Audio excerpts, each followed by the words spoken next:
తెలంగాణ రాష్ట్రంలో హిందూ వ్యతిరేక కార్యకలాపాలు విస్తృతంగా సాగుతూ ఉన్నాయి.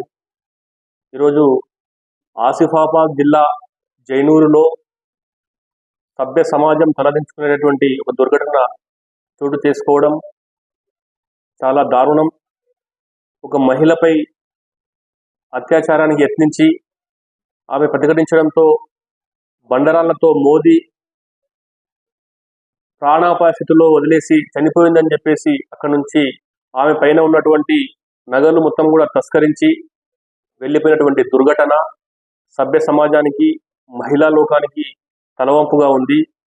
ఈ యొక్క దాడిని నిరసిస్తూ అక్కడ ఉన్నటువంటి జైనూరులో గిరిజనులు ఆందోళన నిర్వహిస్తే దానికి ప్రతిగా ముస్లిం సమాజం మొత్తం కూడా హిందువుల ఇళ్లపై దాడి చేసి తిరగబడి తగలబెట్టడం అనేది అత్యంత దారుణం. అత్యాచారానికి ప్రయత్నించడమే కాదు, హత్య చేయడానికి ప్రయత్నించడమే కాదు, పైగా నిందితులందరూ కూడా ఒక్కటై బాధితులపై దాడి చేయడం అనేది దుర్మార్గం. దీన్ని అక్కడ ఉన్నటువంటి పోలీసులు కూడా వత్తాసు పలికే విధంగా నిందితులకే సపోర్టు చేసేటువంటి దుర్మార్గమైన చర్య పోలీసులు కూడా అవలంబిస్తూ ఉన్నారు. ఇంతటి ఘోరమైనటువంటి విపత్కర పరిస్థితులు ఉన్నప్పటికీ రాష్ట్రంలో ఎటువంటి మానవ హక్కులు కావచ్చు, మహిళా సంఘాలు కావచ్చు, గిరిజన సంఘాలు కావచ్చు, ఎవరు కూడా స్పందించకపోవడం అనేది దుర్మార్గము. ఎంబడే ఆ యొక్క బాధిత మహిళకు న్యాయం చేయాలని చెప్పేసి విశ్వ హిందూ పరిషత్ డిమాండ్ చేస్తూ ఉంది. అత్యంత ఘోరమైనటువంటి స్థితిలో అత్యాచారానికి యత్నించి హత్య చేసేందుకు ప్రయత్నం చేసినటువంటి ఆ యొక్క దుర్మార్గులను కఠినంగా ఫాస్ట్ ట్రాక్ ద్వారా శిక్షించాలని చెప్పేసి విశ్వ హిందూ పరిషత్ డిమాండ్ చేస్తూ ఉంది. ఇప్పటికే గిరిజన సంక్షేమ శాఖకు ఉన్నటువంటి మంత్రివర్యులు ఎవరైతే ఉన్నారో వాళ్ళు స్పందించి ఆమెకు మెరుగైనటువంటి వైద్యం చేయాలి. కానీ ఏదో తూతూ మంత్రంగా గాంధీ ఆసుపత్రిలో వదిలేసి చేతులు దులుపుకునే కోసం ఈ యొక్క రాష్ట్ర ప్రభుత్వం ప్రయత్నం చేస్తూ ఉంది.